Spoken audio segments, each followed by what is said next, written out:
So, in this episode of Treknicity, we are reviewing the final episode of the first season of Starfleet Academy.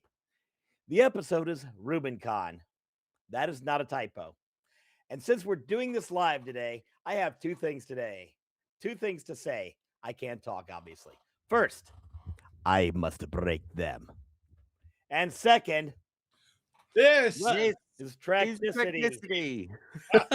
Well, we fucked that up. Roll the show.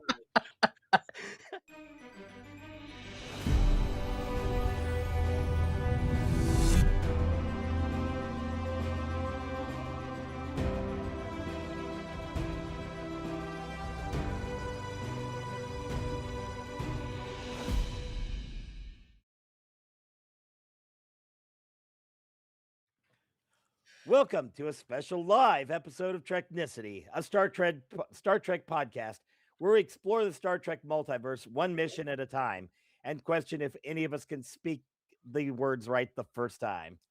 I'm your host, Patrick Murray, and joining me for an episode we hope will hit like Wrath of Khan, but it's probably going to be like the one with the whales, is Lars DeSenza and James Mottershead. Fortunately, Kat's doesn't appear to be joining us due to technical issues, so if she jumps in, we will see her then. yay.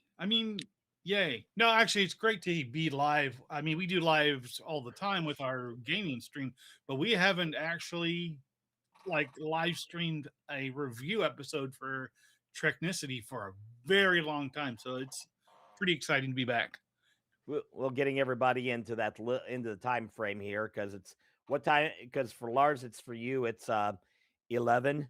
Yeah, it's 2:00 for me and a.m. James. West Coast. Yeah, it's just past 6 o'clock in the UK here. Yeah, getting everybody together at the same time is always a challenge. It's nigh on impossible. Imagine if we tried to get Trav in being in Australia. Yeah, do we really want to go there though? Yeah, exactly. Okay. In this episode, we're wrapping up the first season of Starfleet Academy, and we're probably going to talk about the whole series. So let's jump into it. The final episode, Rubicon. Still makes no sense. Is that a typo? James? Yeah, it's me. So with the Athena separated and the cadets left with Reno on board the saucer, the crew has to techno-babble their way out of an impossible galaxy-wide threat that doesn't involve Michael Burnham, savior of the galaxy, showing up. How do you write this, Patrick, honestly? How are they getting out of this impossible situation? Meanwhile, Newsbracker is back and he's putting Chancellor RK on trial in the Athena's atrium and giving Anisha Mir the chance to play judge and jury, with old pig vomit leaving the role of executioner for himself. Can RK talk her way out of an impossible situation, or at least talk long enough for the cavalry to come calling? And for those of you watching live, if you have any comments or questions as we proceed through this episode, throw it in there.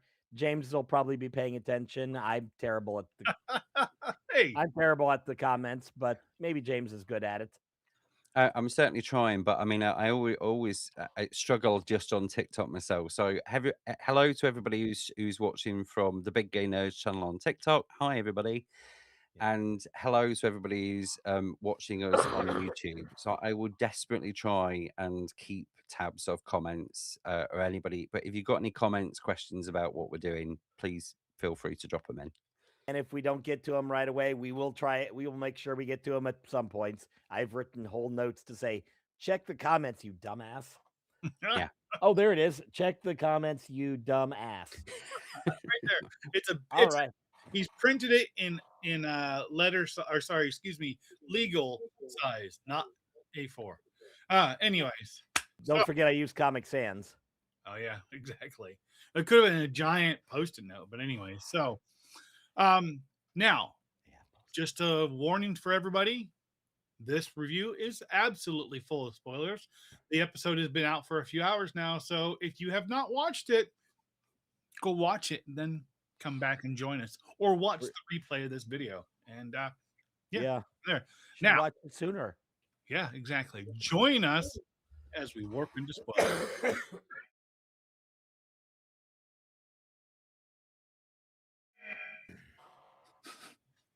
And my apologies in advance. I will probably cough a lot through this, but I've got a mute button. Uh-huh. So when last we left our heroes, wait a minute, this isn't D&D. I mean this. Last time on Star Trek. Starfleet Academy. Anisha Mir is on the Athena and is quite pissed.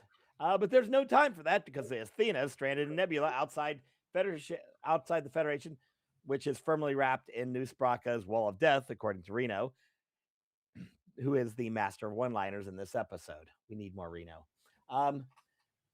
They have just enough time to recap with Vance and Thok and Handwave Discovery's non-appearance before the Venari Rawl show up. Ship tries to run, but it's getting smacked around, so Reno takes the cadets to hide in that pesky little airlock from the last episode, returning just in time for Nusbraka to show up, chew a little scenery, take Anisha and Ake, and blow up the Athena. Roll the opening credits. But apparently the ship survives because the Doctor downloads himself via the mobile emitter into the ship, and they hollow fake its whole destruction, leaving Reno, a glitching Doctor, and the cadets to run the Athena and save the day. So let's discuss the setup with the captain taken for Newsbraka's big show and the cadets doing crew duty. James? Yeah, I thought it was a good opening. I think it changed the pace, obviously, from the way episode 9 kind of rushed straight into it. I mean, this did have a lot of moving parts in the first instance, but I thought it was a great setup. I loved the great callback to the Doctor's mobile emitter. I loved the entrance for Bracker coming straight in at the captain's seat, because why not? What was the line he said? It was always going to be me in this chair. It was a good scene, I thought. Convenient plot device that was ultimately set up for the airlock the episode before, but I was all right with it. It wasn't the end of the world, and I really did love all the effects around the way that the ship then exploded or appeared to explode. Mars. Um,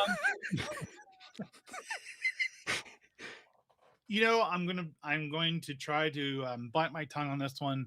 I'm going to focus on the positives here, because generally, this entire series has left me very surprised and like pleasantly surprised at how good that they have pulled it off.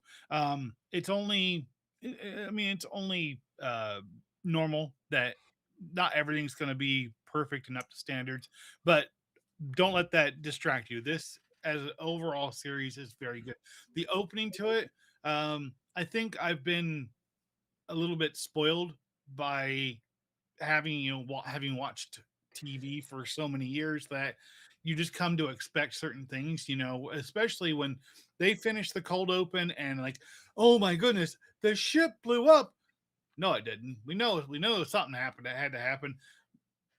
But they pull off the old MacGuffin, and the Doctor downloads himself into the ship and makes them look like they blew up, but they didn't. However, there is a lot of great setups for the end of this season. Going from one piece to the other, to me it feels like pretty rushed. That's the worst I'm going to say about it. Although there was one thing that just popped in my head when you guys mentioned the mobile emitter. Does anybody realize that in Starfleet Academy, by this time, his mobile emitter is now 300 years old? Well, yes, and oh no. I guess it depends on how you look at it in terms of, because it was a device from the 29th century, wasn't it? It does depend how you look at it. Yeah. Here's the thing. This one was really a setup because we had the benefit, because we had the screeners, that we could, if we watched episode 9, we could immediately jump and watch 10. So I kind of got into the continuity, but I watched it today prior to this, knowing that the last time we saw them, they were in trouble, and we had that big zoom out. So we cut in, we reestablish where they're at, the stakes, galaxy ending, of course, because it's the season finale during the Kurtzman era. Yeah. Yeah. And they've got to somehow save the day, except suddenly they're blown up, which we know is bullshit. And we know that something happened just prior with Doctor and his mobile emitter.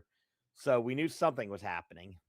We just didn't know the deception till they revealed the deception. Overall, for the setup, it was generally what we needed to be able to jump in and have something cool happen. So But I mean, the special effects are brilliant, right? Which is where obviously they've put a lot of the money in the last couple of episodes. An You- absolute ton of money in the Speaking of episode. that, yeah, they blew the effects budget in these 2 episodes. there were some serious money shots here. Yes. Let's Yes, just put it that way. I mean, the It comes close-ups of really the quickly Athena at the end alone. here. absolutely. Yeah. Damn, that didn't break you yet. Yeesh. You're not breaking me. You broke us before we even started. Yeah, Like- but I like to keep like- breaking like you the over panic and over and over and over and over again. I And think we'll what get I'm there. establishing is I'm probably more breakable in recordings rather than lives. I'm more professional in lives.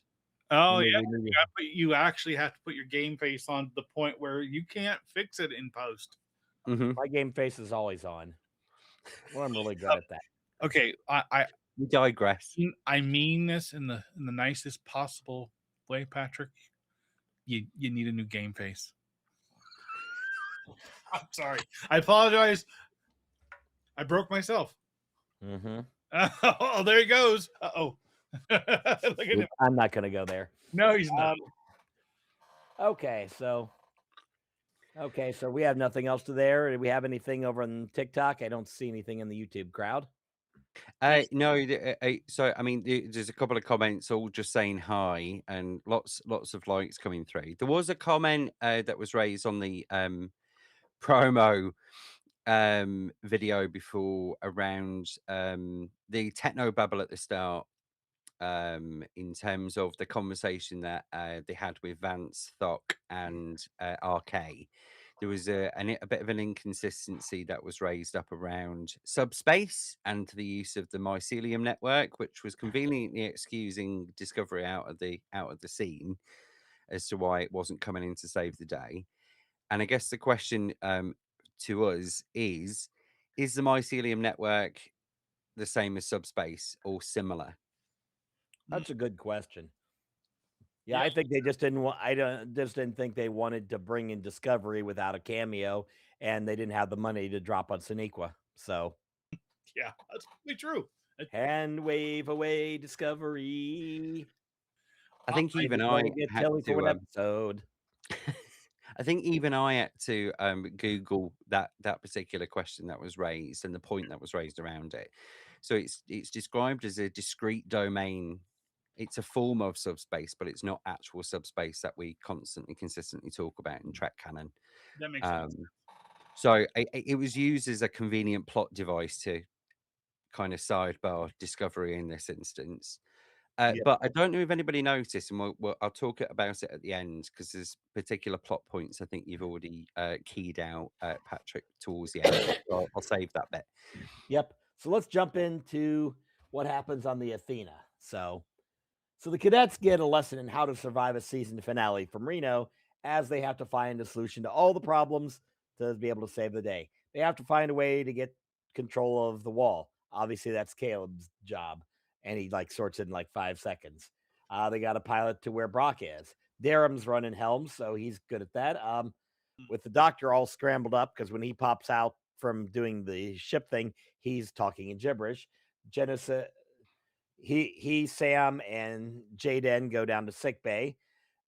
Genesis gets called down there after she gets the command chair to sort that out. They figure out that the Doctor figured out how to stabilize Omega 47, but that's a whole lot of thing. And Sam and Genesis have to sort their issues out because obviously Sam changed from beginning Sam to after she was reborn and lived her childhood, Hmm.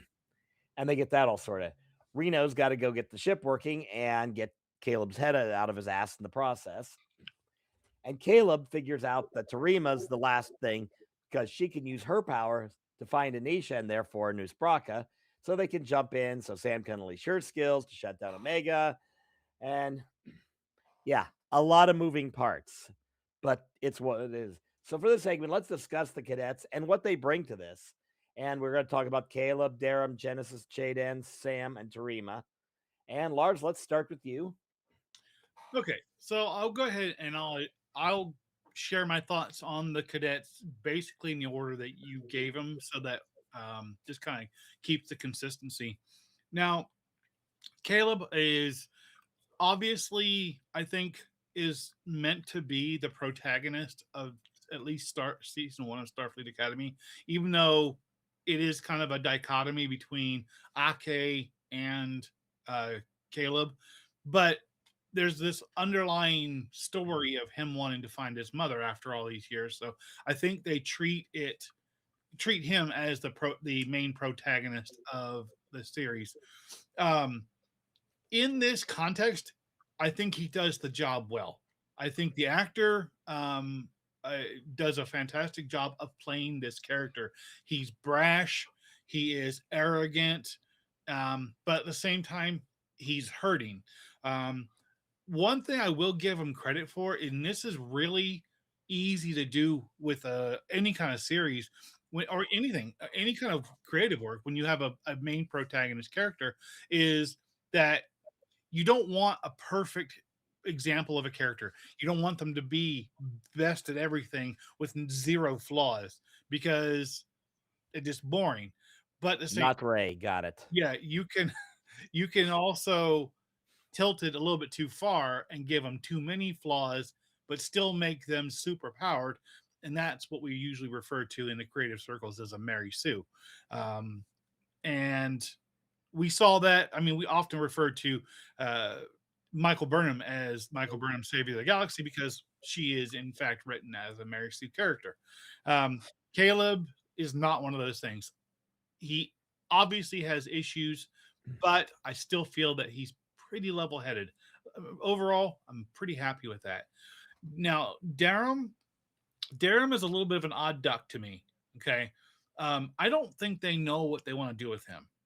I think it's apparent this entire season that they're not sure what really to do with him. And I think kind of when I went to the writers' room, they kind of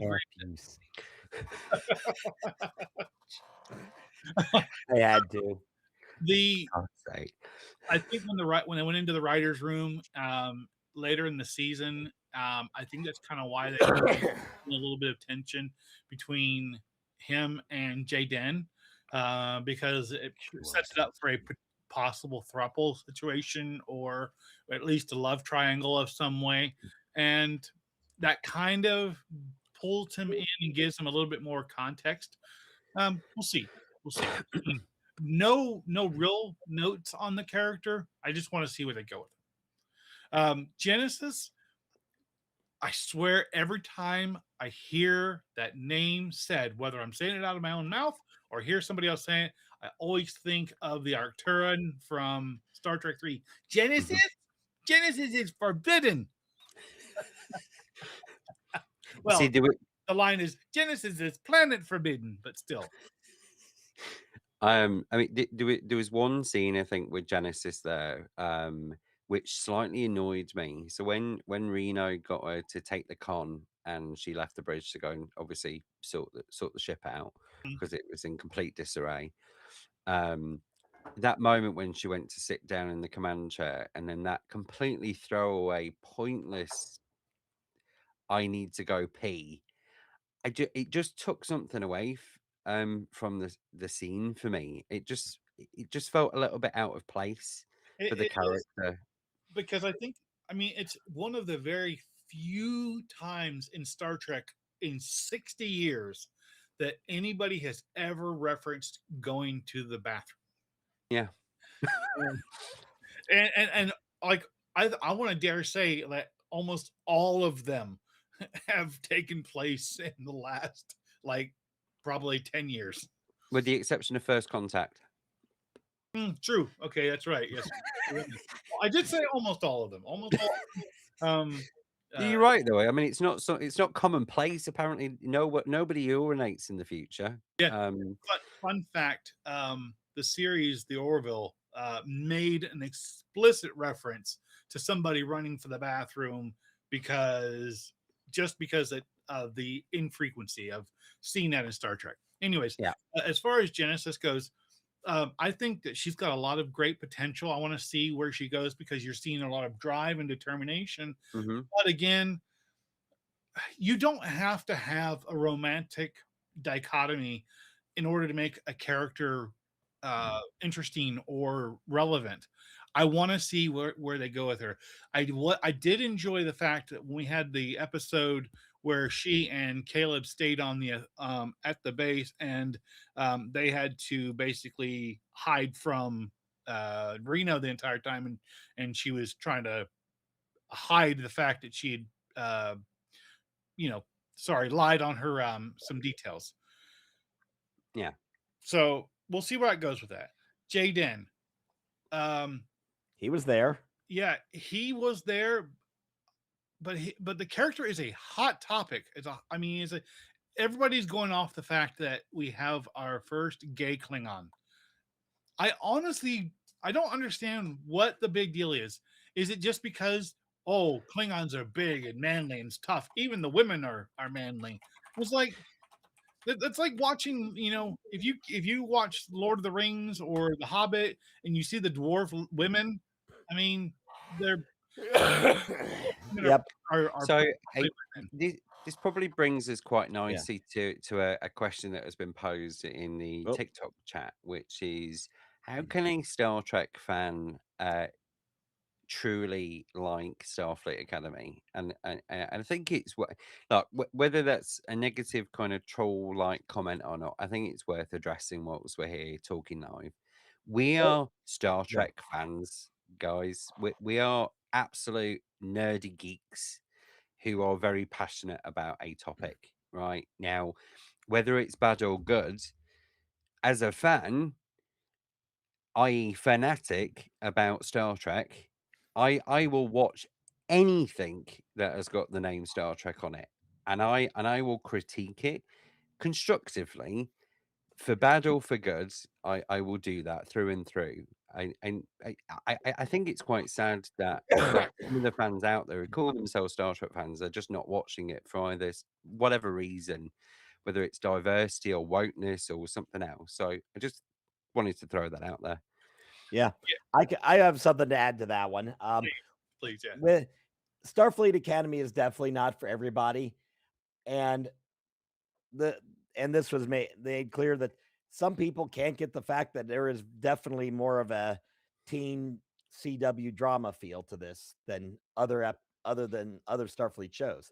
And if that is a turnoff for you, yeah, this may not be a series for you. Just like if you're not into genocide, Voyager's probably not your cup of tea. Wait, did I say that loud? Yes. So yeah, I mean, when I started watching when I was growing up, the only thing we had was the original series and I guess the animated series, but I never really saw it. So, and I was not a fan of the original series. It took TNG to bring me in, and I'm still not a big fan of the original series, though I'll watch some episodes and enjoy them, and other episodes it's like, ugh, why am I watching this? But yeah, not every Star Trek is meant for every audience. The Abrams movies, all two of them, because Into Bullshit doesn't exist. Those movies were designed for a younger audience. They were designed to be more action oriented and less Star Trek. But they try to bring some of the important things that make Star Trek into them. So yeah, the important thing is that you should give the show a chance. See what parts are good, and then if you can't get past it, I understand. Although I would say anybody who's more in the old school, watch the 5th episode and kind of let the Sam being Sam stuff slide off, and then bring it back and watch the interaction with the legacy characters that appear and see what you think. And yeah, that's See, gonna be my thing. just one last point on this subject, and I think one of the things that streaming services and episodic TV now is doing a bit of a disservice is the condensing of a lot of different narratives and characters into smaller chunks and longer episodes, but a much smaller number of episodes. And one of the things, and I think, I'm just encouraging people to do here, and I think we've had a bit of a benefit and an advantage as being on as part of the Treknicity podcast, is the ability to actually watch these episodes in sequence, binging it. Right, we have all benefited from early access to these episodes and watch them consecutively, and I think watching it that way is a much better viewing experience than watching it in isolation, one per week. I think we'll actually find in the coming weeks, now that the entire series, the first series, is out there, people might start resonating with it more because they can see it all in one go. Yep. Genuinely do think Yep. So that yeah, let's get back to where we were, because obviously that question took us a little bit out. Lars, you were wrapping up on the crew. I think you still had a quick thing on Sam and Tarima. Yeah, look, I'm just gonna say this succinctly is because I blew my load on the other four. Sam and Tarima are my two favorite cadet characters. I feel like they've been fleshed out the most, and I feel like they've given us the most flavor. And I will tell you right now, I'm going to say this in front of everybody. Give us all the flavors. All the flavors. All 31 of them. She's bursting with fruit flavor. Oh, God. That showed our age. your age. Series. Okay. Traditionally, I have been a Star Trek purist. For me, the canon established by the original series, everything of the Roddenberry and Berman era Star Treks, for me, was the end all be all for Star Trek. I am proud to say that even though I have been generally, I guess, against or unfavorable against the Kurtzman era series, is this Series 1 Discovery? Anyway, these shows have really opened me up to enjoying Star Trek as an entire franchise, regardless of its content. To me, Star Trek is Star Trek, and for this series, these two characters have been chef's kiss. All right, that's Laura. Yeah, James. I mean, go ahead. Yeah, So, sorry, which topic are we going to carry on talking about? We're wrapping up. Star Trek fans, or should we move on to the next section? I'll just get a quick on the cadets, and then we'll jump into the trial. Oh, sorry. Yeah, quick thoughts on the cadets. Oh yeah, I mean, I thought I in the build up to this, we've seen the resilience gradually building up, and obviously we've had poignant episodes like episode 3 with the whole Calica. This is episode 6, episode 9. I think they finally started coordinating and coming together in this episode, is what I found. You know, under that intense pressure and the tension and stress they were all under in this episode, I think it was a good portrayal of them finally operating as a unit together. Yep. Yeah, I'll break Mum down real quick. I mean, obviously Caleb was the centerpiece of this episode and of season 1. He was the character that was most our point of view. Darum and Jaden had their episodes. Genesis, slightly less so. Sam was our breakout kind of crazy character, and Tarima's, I think she's probably the least interesting because, but each of them have their own thing that they do well, and this episode is really, this is what this character does well. Here's where they belong in the party or crew or cadet or group or whatever. whatever their variation of the Scooby Gang is. So that's pretty I much like it. that. Hey, I've been I do want referring to to, them Scooby Gang if I since may, Buffy. So yeah, go ahead. I want to just, I want to pose to anybody watching, whether it be on YouTube or on TikTok. I actually want to pose a question to you. Um, put in the chat there, what are your thoughts on the cadets? What are your favorites? What are your least favorites? And tell us why. And then the most important question: can Jaden satisfy both Darum and Kyle at the same time? Jesus The You answer know is what I'm talking about. Jesus Christ. yes, too. Okay, Can let's get into the trial. There it is. I win again. So, in the traced atrium of the Athena, Newsbraka has a stage on which to chew all the scenery as he puts the Federation, represented by Ake, on trial. He makes Anisha Mir the judge and jury. He tells his backstory about the Federation bombarding his mining planet and accusing them of forgetting the galaxy because of that. Ake points out, yeah, it kind of sucked during the burn. So, triage. Anisha interrogates Ake about her conviction and the loss of her son, and Ake's convenient conscience that she grew after the fact, and how much pain she really, really wishes on Ake for that. Something about punching her in the vagina. Ake responds with the story of the pilot that Braca murdered, who, of course, was days from retirement and everything. 2 days from retirement. And we find out that Anisha was there for the murder and everything, which is kind of why Ake found her guilty and sentenced her in the first place. Anisha, of course, responds with a guilty verdict at that. So let's discuss the Federation, Starfleet, and Nala Ake. I'll pronounce the name right.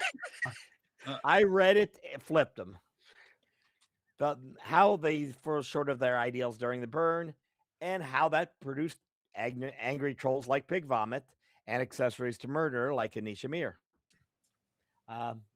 James? Yeah, what we showed the kind of scar effect of the damage that the burn did over the last, what was it, 150 years, 100 years, whatever it was. We're seeing all the scars come to the surface because obviously, the Federation didn't do everybody favors. They were triaging for quite some time through the course of rebuilding the Federation, and it's still feeling the effects of it right now. So I think Braca portrayed that kind of scorned, vengeful, very emotive scene that he did in the kangaroo court scene that we see on the Athena quite well, I thought. I think it was a little bit over theatrical in the way that in the way that it was all presented. Well, it's Giamatti. Yeah, well, I know that, but I guess what am I actually trying to say here? Yes, spit it out. Tell me what you want to Don't break me, it's live.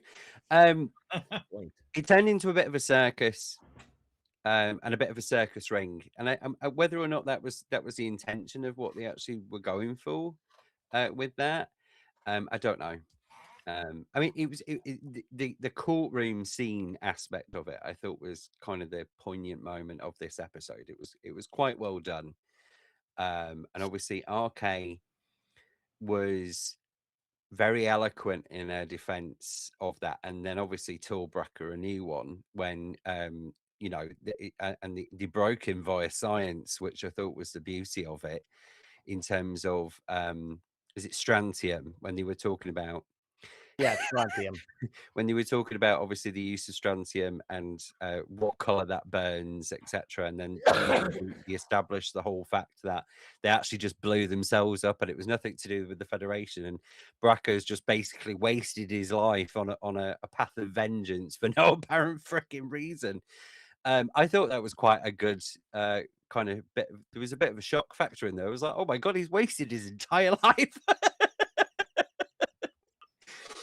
But it was a pie in the face moment for him, wasn't it? Which obviously, and then she took center stage and command of that entire scene at that point and got the control back. Well, that was kind of the whole fun part of that. Lars? Mhm. Yeah, there's so many different, I guess, references that I felt when I was watching, as James correctly called it, the kangaroo court scene.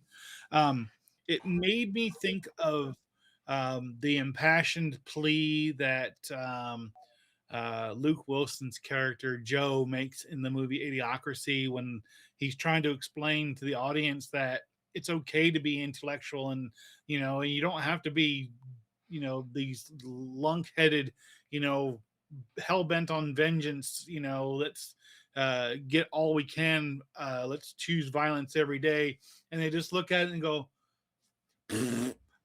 because I mean, for me, Newsbraka has the potential to be like the worst possible kind of villain there is. He's mean, he is like, he's vicious, straight up. But in this episode, I felt like when they got to the end, it was just like you could just hear the balloon slowly letting the air out, the high-pitched whine of the balloon deflating. I'm like, you just turned him into a clown. Hmm. And now I get it that Ake does present to him the convincing argument that he's his whole life has been in pursuit of something that is in error. But we also saw the same thing in the first Abrams movie, the first with Nero, going out for hell-bent for leather with vengeance. The guy spends 20 plus years in Repente and still goes after Vulcan after all that, knowing that he could have just spent his time fixing the problem. Instead, he goes after this ill-conceived notion of revenge. That's where it left me in this whole thing. And that's my I've got one question to ask you. Did you not in terms of that entire courtroom scene and the way it was presented out, did you get a bit of an encounter at Farpoint kind of courtroom scene vibe from it? Because I definitely did. I think in terms of the whole setting and the kangaroo court kind of aspect, I thought that was a bit of quite a good sort of callback to that in terms of the effect of the control and the kind of fascist style court scene. I also thought of the scene, the kangaroo court scene from Dark Knight Rises with Scarecrow acting as judge, jury, and executioner. Yeah. It was really well done. I think that was the kind of standout moments of this entire episode for me. Yeah, I think probably my favorite thought on this was this is what we should do to a degree. This is what needs to happen a lot of times, both in Star Trek and in the real world, interrogating whether an organization like Starfleet and an entity like the Federation is living up to their ideals, because very often they weren't. And that's what this highlights very much. And when Caleb will show up in the end of the episode, continues to reinforce that, Starfleet has fallen short. The Federation has been guilty of not doing what they claim to be, and they need to do better. And we'll eventually get to that in just a minute. But really, this was when we find out that Anisha is not as innocent as she kind of let on. Newsbraka is a piece of human shit. And I've seen this, and I swear I didn't think of Encounter at Farpoint as much as I thought of Fox News. But I mean, seriously, the credits were just it so much reminded me of our current situation watching this. And they filmed this a year plus prior, before a lot of everything currently. So Indeed. yeah, it's this was kind of the thing they needed to highlight. Although that had they gotten a little better than what News Braca shat out, it'd have probably been a better indictment of how much Starfleet failed. But seeing the number of people that were hurt or neglected by the Federation over the prior decade before the burn era ended, definitely highlighted here. So, I anything else? want to Go real ahead. quick. There's a comment in the YouTube chat there. Sorry. It says this part is very lame. He could have easily checked what Federation ship fired on the planet if he really wanted to avenge. And actually, that's a very good point. Look, If you wanted fair to. enough. yeah, and this is these are the criticisms that we come across as observers in a real world. We're applying real world real world solutions to a television or a fantasy circumstance. Yes, I mean, then again, you know, I go back to one of the things that His Scott hate kept him warm. 3 and when he says, yeah, and if my grandma had wheels, she'd been a wagon. You know, I mean, it's the thing. You, as much as it kind of annoys us, I kind of you have to be a little forgiving to some point, you know, because that's how we move the plot along. You know, Yeah. the whole point of these bread and circus situations is that we look at things, how things could be, but aren't necessarily, you know, are happening in real life. Yeah, Braca was happy living with the fact that the Federation were bastards, and that gives him justification to be a bastard back, because he is the personification of pig vomit. He looks like a pig and makes me want to vomit. That was the point of his character. Paul Giamatti, if you ever see this, you need most respect. We love you as an entertainer, but Patrick is stuck on this whole thing from your role in the Howard Stern movie. Yeah, he was that good that it stuck with me this long. So I suppose that should be a compliment. Yes, that is to his credit that character sticks out in a stupid movie where Howard Stern is the star. Yeah. So let's get into the finale of the finale here, because we need to get crazy with this. So Let's get crazy. So the Athena jumps into the gas giant to hide, while Sam tries to finish the Omega killing algorithm, and Caleb takes a shuttle to the trial to buy some time. Caleb gives his speech about how he, despite himself and his obvious misgivings, because it's Starfleet and the Federation, he has become part of something bigger, and that the Federation, Starfleet, personified by Ake, have been working to be better. And that was the whole point. Ake then gives her chemistry lesson, points out Braca's dad basically blew them up, and everybody kind of clears out. Meanwhile, on the ship, Sam's getting the thing in space. Time's running out, and she's slowly ticking up the percentage up towards 100%. Stabilizing the Omega 47 molecule, just for reference. Sorry. Yep. Yeah. Braca's all upset. He's denying the science. Then he loses audience. So he whips it out, his detonator button, his nuke the Federation button. Sam's still trying to get it. He makes his thing and presses the button. And of course, at that point, Sam's got it to 100%, and they stabilize it. Yay. Shocker, right? Vance and all the ships not named Discovery show up and arrest the Venari Rawl. Although I looked at the shot, I could not see Discovery. Did anybody see Discovery in any of the beauty shots? Yes. You did? Mm-hmm. Oh, so it was there. It Just was so there, small yeah. we couldn't see it easily. Yeah. It was there. Definitely was there.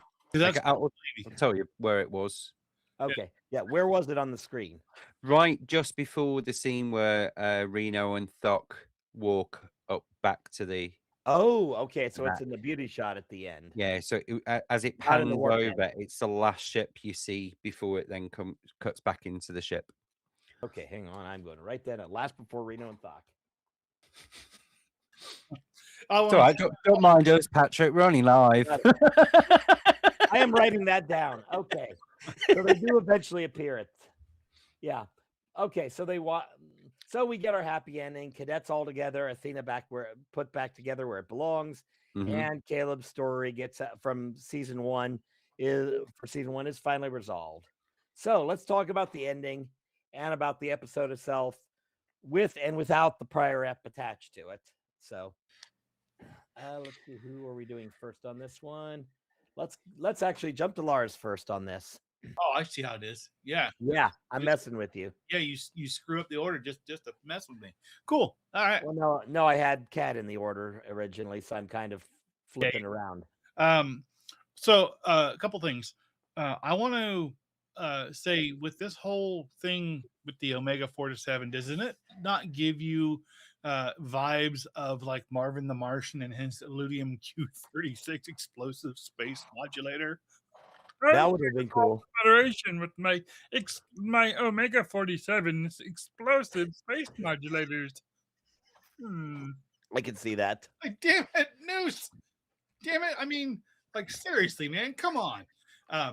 Now, as far So Marvin Star Trek crossover confirmed. hey, I will look. I've got somewhere a picture of a Looney Tunes style news crossed with Elmer Fudd. So I think it could happen.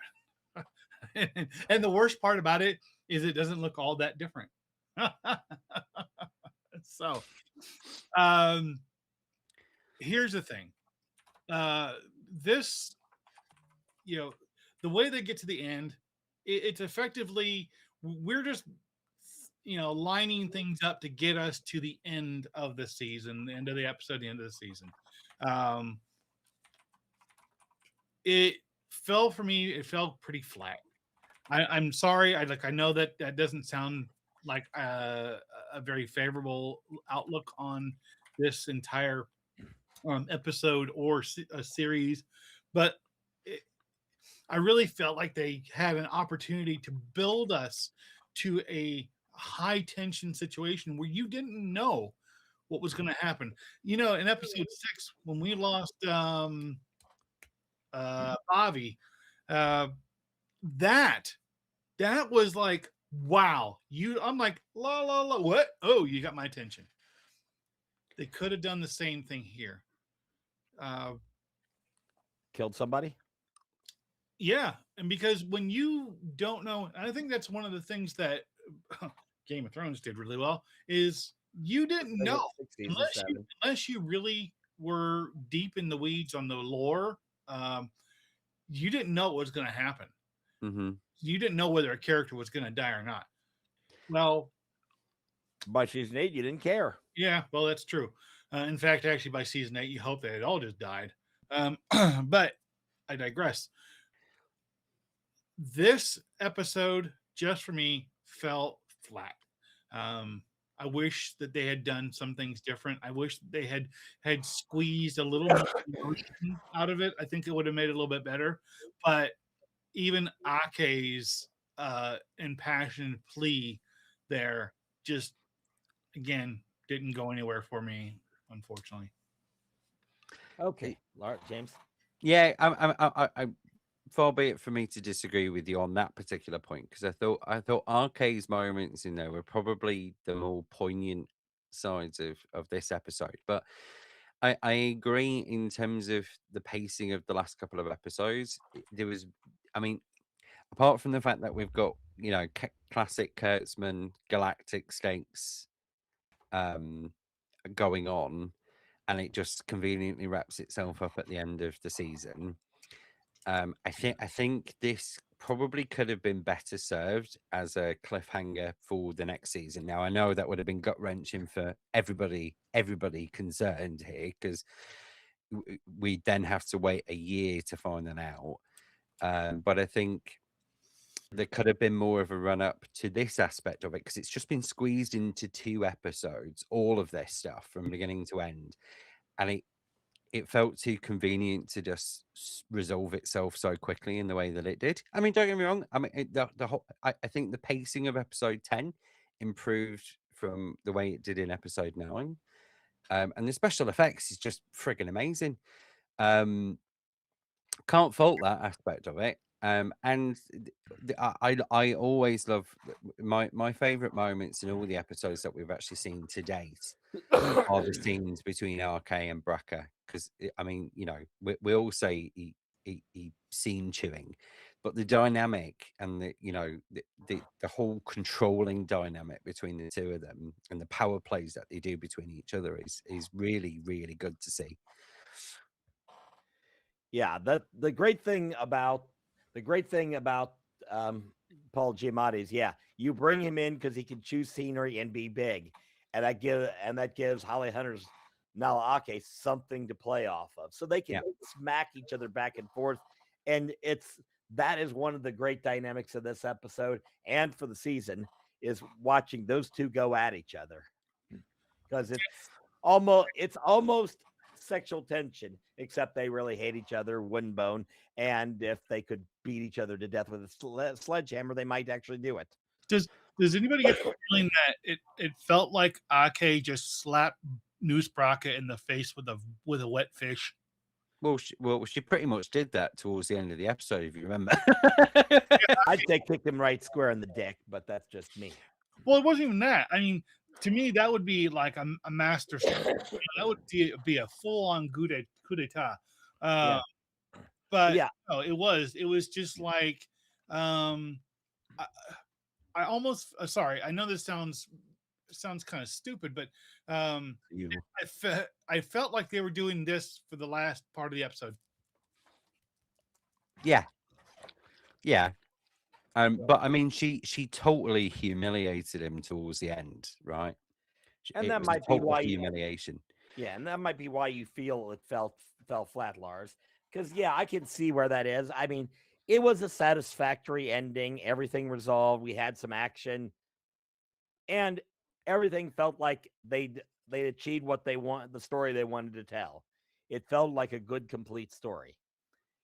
Did it stick the land? Do I think it stuck the landing? Yes, but we're talking like it landed. It didn't soar in majestically in the perfect angle, and everybody's just like, ah. It was more like, okay, we're down. Hopefully, season 2 will grow on this.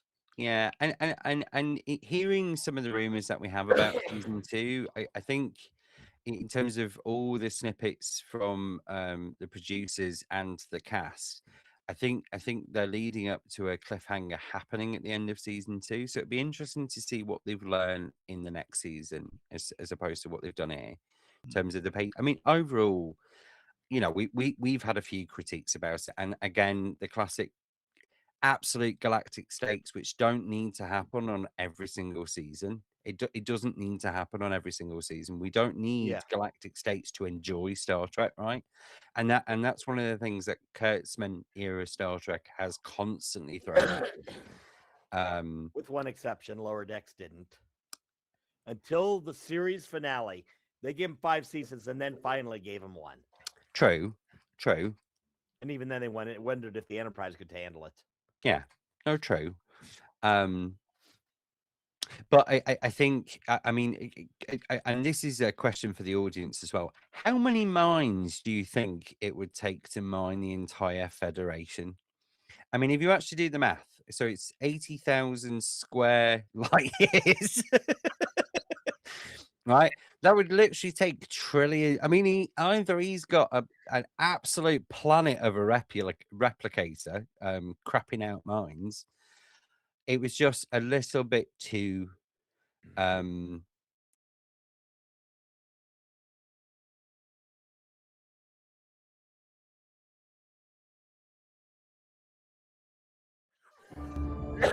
Last time on Star Trek. Starfleet Academy.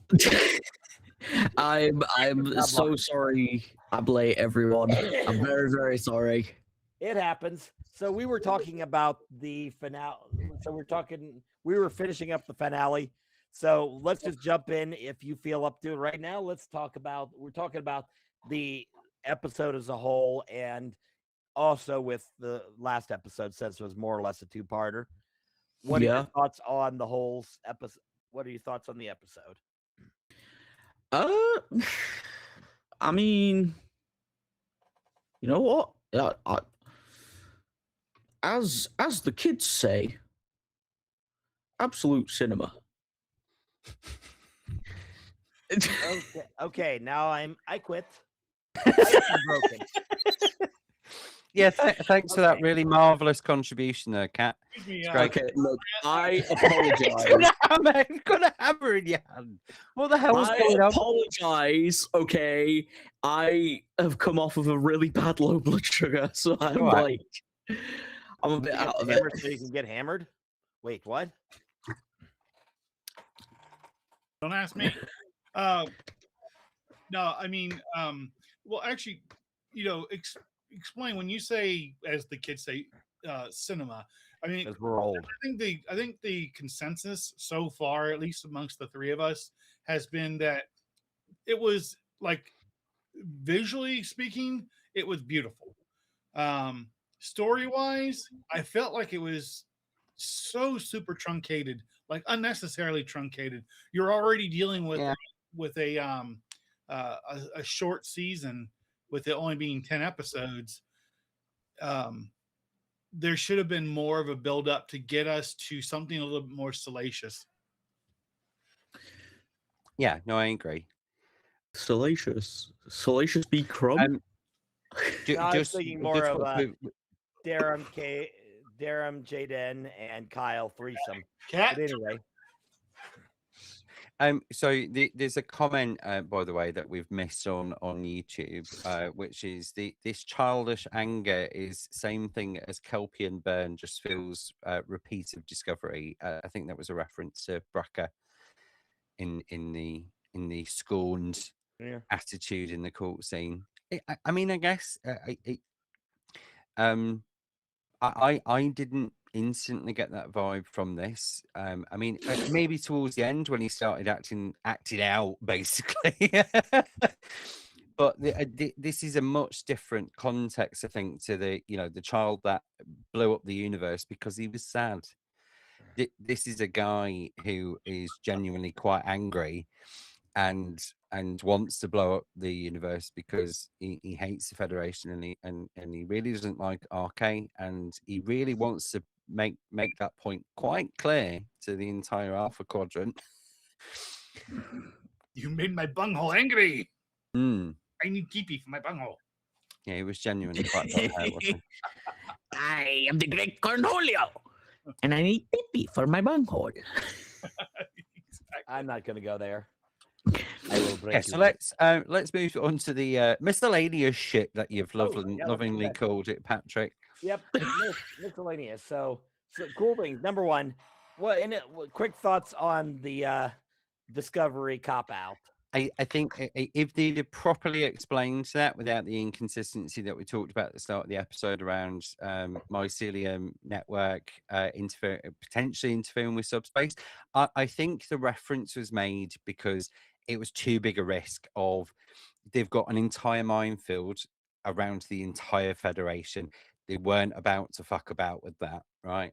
So I think if the technobabble explanation aside, I think that was literally just used as an excuse of no one is crossing that line no matter which way you try and travel.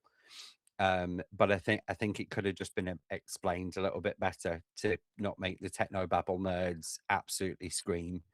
Yeah, it was. Yeah, I wasn't overly impressed. It's like, oh, great. Okay, well, they explained why Discovery's not coming. And besides, I will admit, I swore at the TV when I saw that. But besides that, I think the reality is they didn't have Discovery in this because they blew the effects budget everywhere else.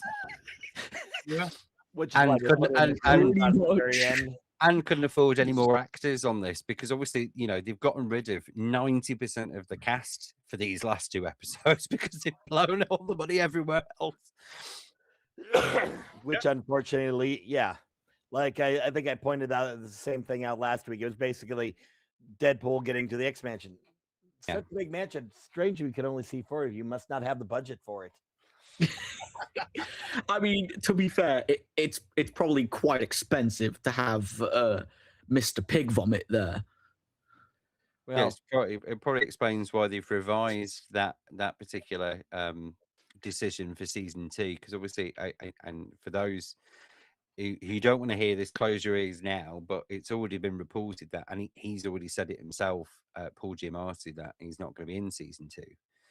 Hey, fair enough. don't say his actual name. His name is Pig Vomit. All right, Pig Vomit. Okay, next thing. The return of the immobile emitter after 800, 300, however many years.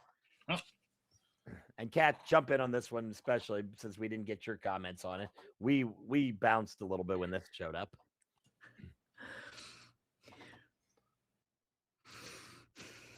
You don't I must remember the remain. moment? No, I must remain calm and YouTube friendly. And have a TikTok problem with the friendly. Remember, it's TikTok friendly as well. It's my channel that's at stake there, Kat. You know what? I don't care. What the fuck? Why is it back? Huh? Because it's a cool visual thing. This, where do you think the doctor has lived for 800, 900 years? That mobile emitter is where his program has existed. So Yeah, Yeah, but 100%. surely if Sam can walk around without a mobile emitter, surely No, he'd hang have on, found a way for the doctor to walk around without one.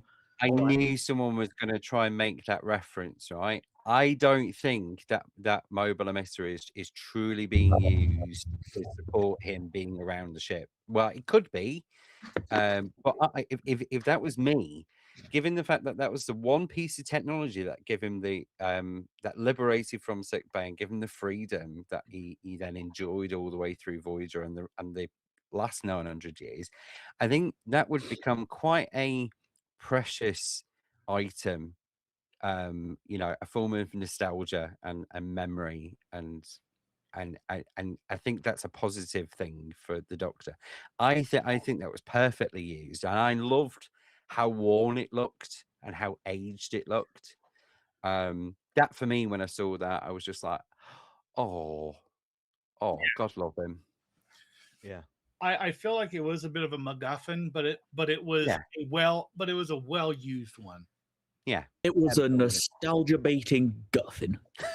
But it was the right time to It was- use it, yeah. and it served the story perfectly well. Yeah.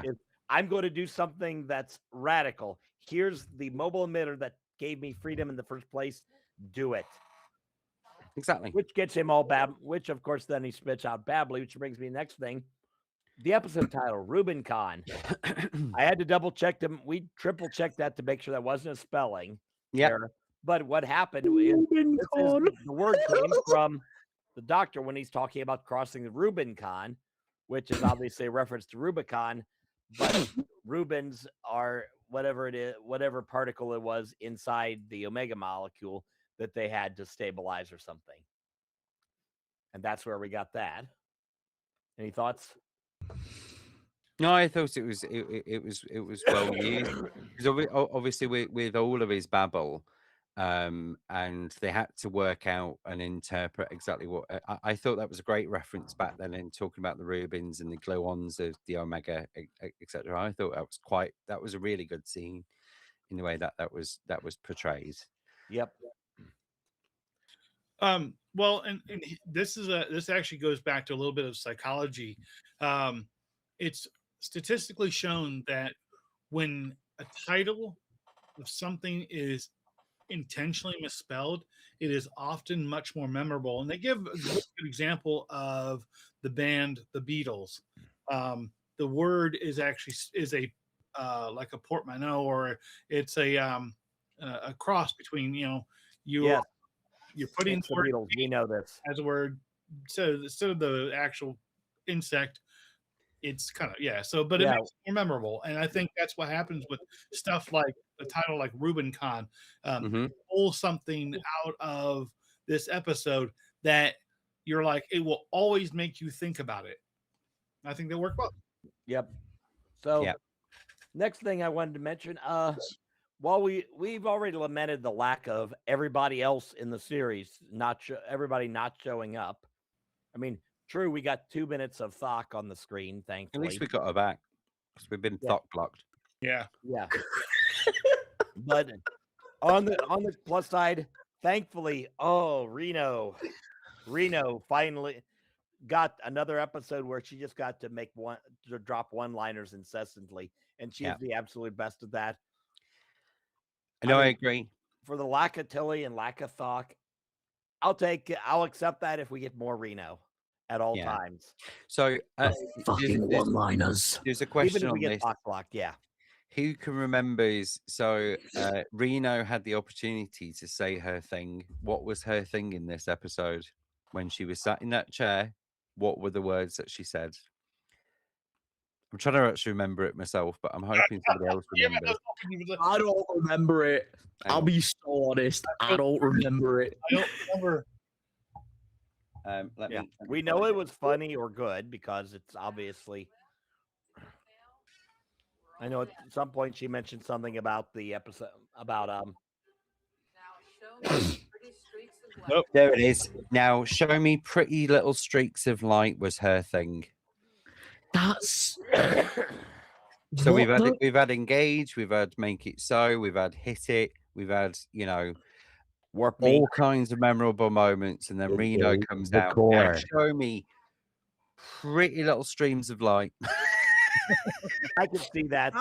that has got to be one of the weakest captain's chair moments anyone has ever had. I thought it was quite funny though, because it's an exact reflection of Reno's character. I mean, she's the comedy relief, right? Of course she was going to have a comedic hit And she it will phrase. own with it because, of course, she will because it's Reno, and everything she says is cool. Yeah. Everything. I don't think there's a time where she says a line that's like, eh. And I love the Mm. inspiration of her attempt at giving everybody some inspiration about getting through it. Of get it right, you got to pass. Get it wrong, we'll die. Yeah, pretty much. So I love that. One Love hell that. of a final. So let's jump to the final thing, Furfly Watch. So the Furfly has emerged from the replicator and is mating with them itself. Oh no! It'll be fun. Season Taraxian two, all Furfly. Furflies. Yeah, can you imagine? They cut into season 2, and we cut back to Starfleet Academy, and there's nothing but Furflies everywhere. everywhere. Maybe they have to add like a whole Furfly wing to the school, and like And a the whole deleted- program. And then the deleted scenes with the Furfly orgies.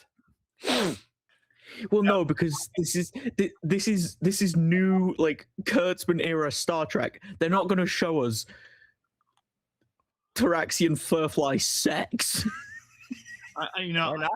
I apologize to everybody watching right now. I can literally hear James's gums receding, knowing what we're saying on his TikTok channel right now. TikTok shop. Look, the Fun. I love how it's just been this underlying thing, and there's nothing about it except Just subtle, isn't it? It's just a little subtle drop. Colbert is Yeah, we just get to hear the thing. I had a brain fart. I'm so sorry.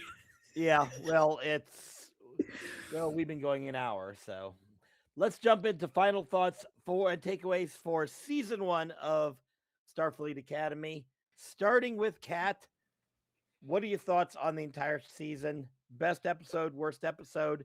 Say that a worst episode of season 5, and you can kiss my ass, and you don't need to come back. Anyway. Patrick. I'll take care of Kat right now. Okay. I mean, I'm closer, Lars. Do you want to just pass me the hammer and I'll go? And... Yeah. Here you go. Nope. Fuck.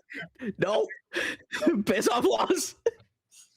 I feel like I was prodding James with a hammer, and that just says a whole bunch of things that I think will end up in therapy. So, final thoughts, Kat. Final Yeah, thoughts. I was about to, and then Patrick fucking distracted me. Yes. Ew! Ew! Nah, man, what the fuck? Okay, no. So the episode 50-50, kind of good, kind of bad. Like, it's very clear they spaffed the budget on. Well, yeah, they fucking spaffed the budget on special effects. They had barely anyone there. It was a bit lackluster. But then the whole season itself, if they had maybe paced it differently, it could have been way better. But it was still pretty good. Overall, I mean, fucking yeah. My favorite episodes, I can't remember because all I know is that series exclamation Mill fucking sucked balls. Okay, let's Bye, move on. bye, Cat. Let's move on. It's nice. But no, Overall, overall, Lars, go with yours. overall as a Go season, gambling. 8 out of 10. Okay, Lars.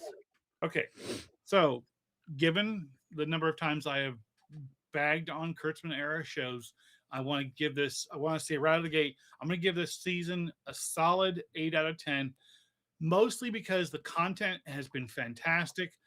The character development has been really, really good. I'm no notes other than I want to see more from Durham and this. And I want to say that as far as nostalgia baiting, they did a really, really good job in a way that didn't feel like they were forcing it.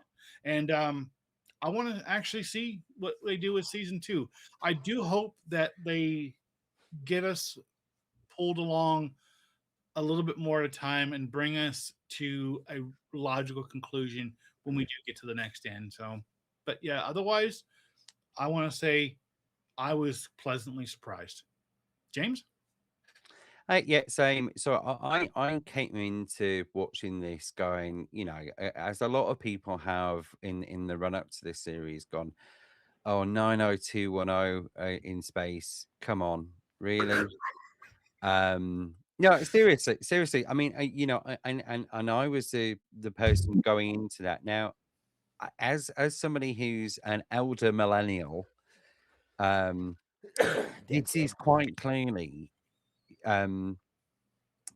for a younger age range and to pull in younger fans for Star Trek. And as a result of me putting that lens on this and watching it with that in mind, absolutely loved it. Absolutely loved it. The characters went from deeply irritating in the first couple of episodes to I absolutely love them now. Not all of them. Some of them are still irritating. Not Sam though. Cat. Not Sam. Sam is genuinely the biggest surprise of the series for me. She started out as really irritating, and oh my god, it was like a diabetes overload. In the first few days. Diabetes overload. No, she was just an absolute massive sugar rush. All sweet, all yeah. innocent, all really nice, all really just go away. It's like one of those people you come One up of to you in the those street, you plugging wanna something and punch putting 'em. that kind of fake exterior on. You know what I mean? Or just being really, really nice. But she redeemed herself, especially from like episode 5 onwards, and she is a brilliant actress as far as I'm concerned. She's one of my favorite characters now, as is RK. RK has brought in a new style and a new meaning of what it's like to be a captain of a starship for me. Because I think this is probably one of the first moments we've had such an old character on screen being a starship captain, right? I think I'm safe enough in saying that she's over 400 years old. And I think the way Holly Hunter played her was just brilliantly. Apart from some moments But yeah, overall, the setting's great, the special effects is great, the pacing has been off, and you know, I'm not going to kind of go over all the critiques that I've had for the entire series because we haven't got enough time. But overall, I think it was a good start. It was a solid good start. Out of 10? I'd probably say on par with everybody else, 8. Yeah. I think I'm going to go 7.5 out of 10. Of course you will. Because I've got to be different. Yeah, as somebody who's the parent of the main characters in this, parent's age of the main characters in the series, because, yeah, I am the old one. Are you 415 years old, Patrick? Yeah, something like that. Yes, he is. Yeah. No wonder he has so many wrinkles. Go on. Yeah, I came into this one obviously as somebody who's very old compared to the most of the cast, not counting Ake and the faculty portion of the crew. My thoughts were that it's going to be a lot of teen drama if they can get the Star Trek message in and they can make it a Star Trek series with the veneer of that, then they will have succeeded. And I think they did that. Mm-hmm. Obviously, the short season meant they had to cram a lot of shit together. It meant the first episode was, let's take what should have taken a couple hours to develop, and we didn't need to cram all into one real quick shot. Let's cram it into one episode. We had 8 episodes of care. We had 7 episodes following that were increasingly good with character development, a few stumbles here and there, and then a 2-episode rush to the finale because we had to have a series arc. The best thing they could do next season is not have something that is a series arc or something that slowly crawls up like Lower Decks did with its episodes, where there was a hint of something going on throughout. And then at the end, suddenly, then the thing appeared and we had to deal with it. Can I just mention one more thing as well? I think out of all of the Kurtzman era Star Trek series that I've seen, I think one of the strengths that Starfleet Academy had is in its character development early on in the early season. I think this is probably the strongest in character development that I've seen for Kurtzman era Star Trek. Yeah. And I don't say that lightly. I mean, Discovery was a car crash in character development. We didn't even know 90% of the people were until later in the season. Yeah. We got it. Not that I'm saying I hate Discovery, but in terms of character development, this is done very good at setting up so many different characters in the space of 10 episodes. Yeah. Wish we could have gotten some more episodes and everything didn't feel truncated, which is where it really takes the hit. Yeah. So anything else from the audience before we wrap this up? Laughing faces, I think that was at the moment Kat was referring to wrinkles, Patrick. What wrinkles? You can't. But no, we my video quality is not that good. But just to thank everybody on TikTok because we now stand at just under 13,000 likes on the live. So thank you very much, guys, and thank you for participating in all of this. It's been fun. Yep. Lars, bring us home. So that's our review of the last episode of the first season of Starfleet Academy. Did we get it right? Did we miss anything? Do you agree or disagree? Of course, let us know. Thank you for joining us here on Treknicity, where we wonder as we wander through the Star Trek multiverse. I'm your host, Patrick. I'm James. I'm Kat. And I'm Lars.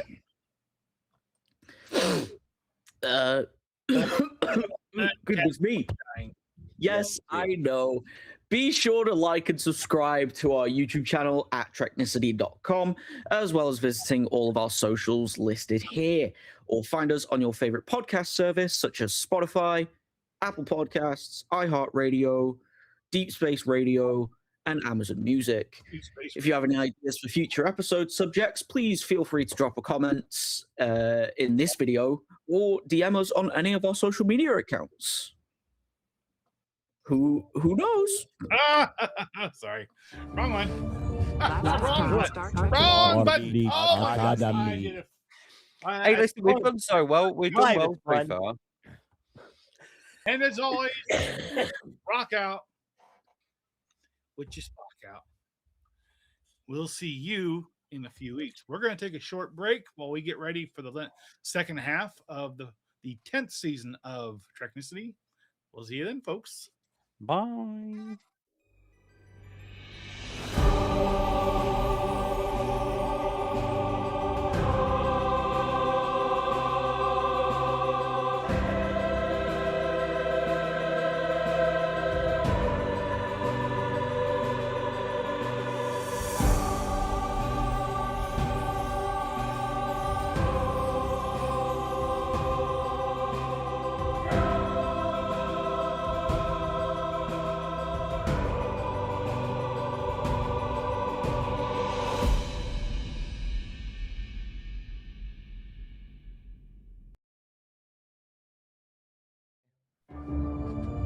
Last time on Oh no, the Starfleet clip's playing again. I Academy. don't know why you keep doing that.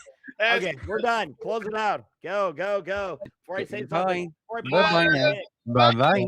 We love Bye-bye. God, Bye-bye. Combo. Bye-bye now. Bye-bye. Bye-bye.